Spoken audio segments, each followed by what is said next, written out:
Olá pessoal, vamos continuar. Eu sou o Juliano e nós estamos aqui fazendo a nossa apresentação dos vídeos com orientações bíblicas, com o tema geral o drama dos vícios, com base no documentário Amigos da Clínica da Netflix. Nesse vídeo 8, cuidando da alma e do espírito, nós temos aqui um momento em que Craig Cohen, que é o conselheiro da clínica, fazendo um momento de silêncio e meditação. Esse é um momento em que eles se reúnem e depois começam a desabafar, contar as suas histórias, os seus próprios desempenhos até ali, naquele programa de recuperação. E é um momento em que nós vemos apenas, além do cuidado que eles têm com o tratamento do corpo, a desintoxicação, também o tratamento da alma, colocando para fora suas emoções, seus sentimentos, e isso faz parte de um tratamento que não chega a tratar o espírito, apenas corpo e alma.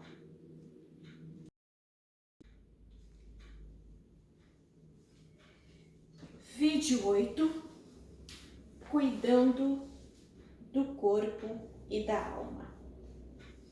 No documentário, a partir dos minutos 9 e 15 ao 10 e 57, vemos uma reunião com um prévio momento de silêncio e meditação. Craig Cohen, conselheiro da clínica, é o condutor deste trabalho, em que, após a meditação, cada um fala sobre seus desempenhos pessoais no programa e externam suas emoções e pensamentos, mas não se aprofundando no nível da consciência, no caráter, do sobrenatural, nem tampouco mencionando Deus. Adam, por exemplo, um dos 4 personagens em foco, bem jovem, desabafa dizendo que recebeu o perdão da sua avó, mesmo após ter furtado dela muitos bens para manter o vício. Perdão que para ele jamais mereceria. A palavra de Deus, que é viva e eficaz, nos leva a entendermos a necessidade de cuidarmos, mantermos purificados corpo, alma e espírito.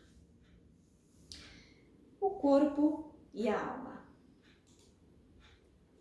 Para o reverendo Hernandes Dias Lopes, sobre o tema, olhando para o livro de Jó, nota-se uma das declarações mais fantásticas acerca da origem do homem.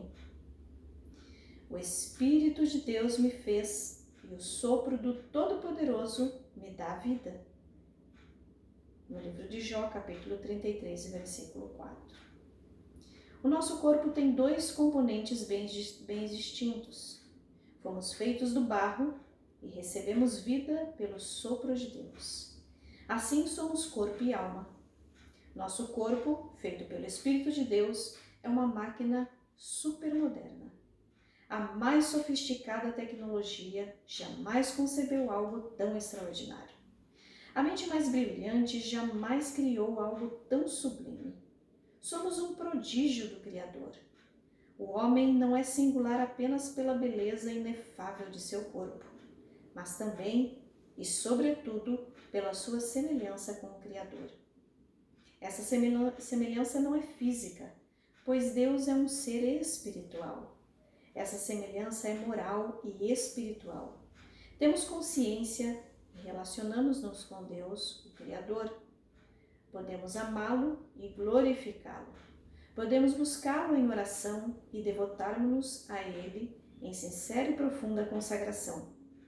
Isso, infelizmente, não vemos na reabilitação proposta pela clínica.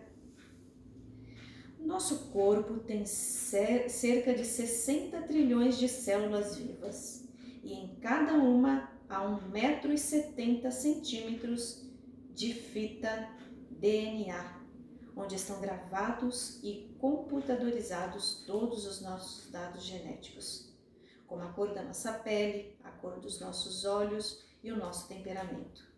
Temos em torno de 2 milhões de fios duplos encapados em cada um de nossos olhos. Se não for assim, haveria um curto-circuito e ficaríamos cegos. Se nós pudéssemos esticar a fita DNA do nosso corpo, teríamos 102 trilhões de metros, 102 bilhões de quilômetros. Isso daria para dar várias voltas no sistema planetário. Nós somos um ser programado e computadorizado geneticamente. Falar que somos resultado de uma geração espontânea ou obra do acaso contraria essa realidade inexorável. O rei Davi disse que Deus fez o nosso corpo de forma assombrosamente maravilhosa, entretecendo-nos no ventre de nossa mãe. Ele viu quando éramos apenas uma substância informe. É meridianamente claro que não somos produto de uma evolução de milhões e milhões de anos. A chamada teoria da evolução não possui evidência das provas. O próprio livro Origem das Espécies, de Charles Darwin, publicado em 1859 em Londres, possui nada menos que 800 verbos no futuro do subjuntivo. Suponhamos. O criacionismo não é uma vertente religiosa, como muitos querem. É estritamente científico. Que o universo foi criado, a ciência prova. Que o homem foi criado, a ciência confirma. O que é matéria de fé é que nós cremos que Deus é o Criador do universo. Afirmamos, portanto, com inabalável convicção que não viemos de uma ameba, nem somos parentes dos símios. Viemos das mãos do divino artífice. Somos uma obra de arte do Criador. Somos criados à sua imagem e semelhança. As digitais do Todo-Poderoso podem ser encontradas em nós. Muito embora o homem tenha sido criado perfeito, o pecado deformou sua beleza moral. A imagem de Deus estampada em nós na criação tornou-se a imagem de Deus deformada na queda. Porém, em Cristo, somos a imagem de Deus restaurada. Agora somos feitura de Deus, criados em Cristo Jesus, para as boas obras. Somos o poema de Deus, a poesia mais bela do Criador. Nossa vida deve resplandecer a beleza de Cristo.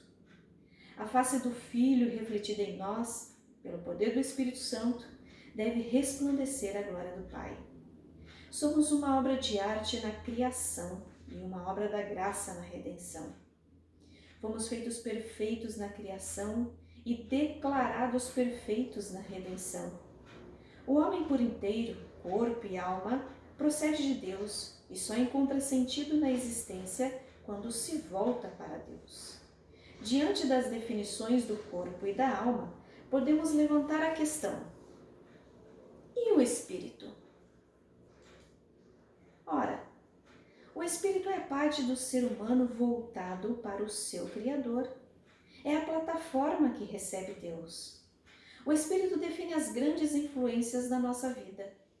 Assim, é o espírito que recebe a influência do Espírito Santo, que convence do pecado, da necessidade de arrependimento e da salvação, e que dá acesso a um relacionamento pessoal com Deus. O mesmo Espírito testifica com o nosso espírito que somos filhos de Deus. Está em Romanos capítulo 8, versículo 16. Por outro lado, o espírito, quando está em rebelião contra Deus, pode receber influências malignas.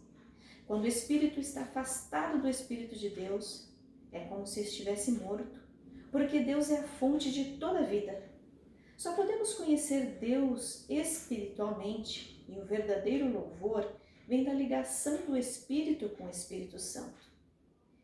Deus é Espírito e importa que os que o adorem em espírito e em verdade. Texto em João capítulo 4, versículo 24.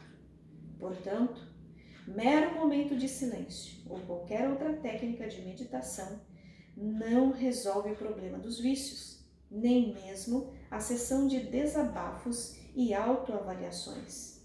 é necessário trabalhar o corpo, a alma e também o espírito, para que haja liberdade para o Espírito Santo agir dentro de cada paciente, assim libertando-o. Obrigada.